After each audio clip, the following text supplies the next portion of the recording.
May 2017 Higher GCSE Paper 1 Non-Calculator.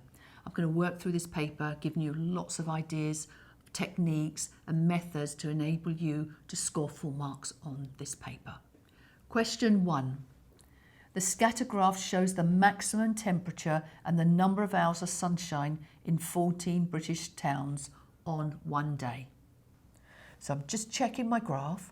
I've got the maximum temperature in degrees Celsius and I've got the number of hours of sunshine going across the horizontal axis. One of the points is an outlier. A, write down the coordinates of this point.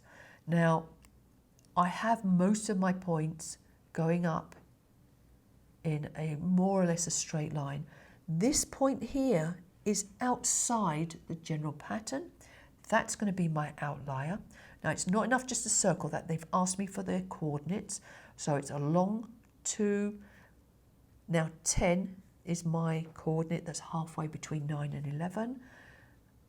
Halfway between 18 and 20 is 19. So my coordinate is going to be 10, 19. 1 mark, very straightforward. So 1 mark for the answer of 10, 19. Just remember, it's along the corridor and up the stairs, so we needed to write the 10 first. Part B, for all the other points, write down the type of correlation. Now you've got 3 types of correlation. You've got positive correlation, you've got negative correlation, you've got zero correlation. Now, because our points are going upwards, because as the number of hours of sunshine increases, so does the maximum temperature, we have positive correlation. So I'm just going to write the word positive. If my crosses were going down, it would be negative correlation. If they're all over the place, we'd have zero correlation. So this now is positive correlation. So 1 mark for that final answer of positive. On the same day, in another British town, the maximum temperature was 16.4 degrees Celsius. C, estimate the number of hours of sunshine in this town on this day. So we've got 16.4 degrees. I'm just going to mark that on my graph here.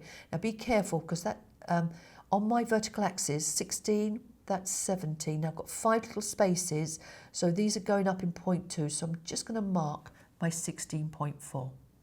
Now, I want to know how many hours of sunshine this town had, and I'm going to use my scatter graph.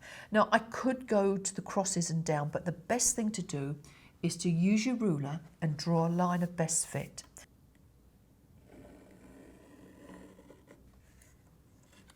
Now I'm going to use this line of best fit to work out my number of hours of sunshine. So I'm going to do a dotted line across until I reach my line of best fit. I'm going to drop that dotted line down, and there's my value. Now, again, I've got 11, 12, 13, 5 small squares for each unit, so it's going up in 0.2s. So one I've got here is 0.2 away from 13.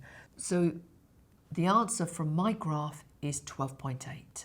Now there were 2 marks.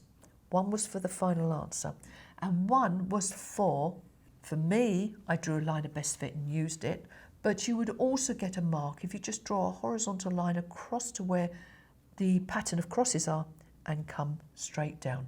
So that was 12.8. Now, there were full marks given for any answers from 12 to 13.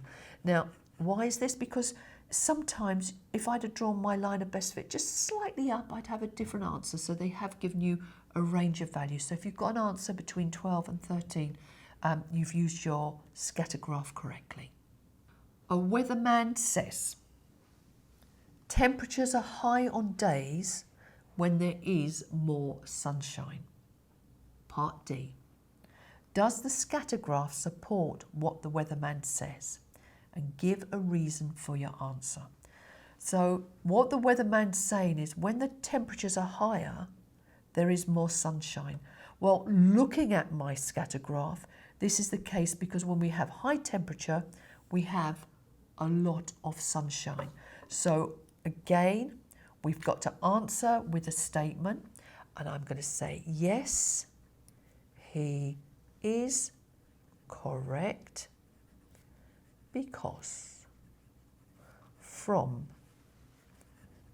the scatter graph, high temperatures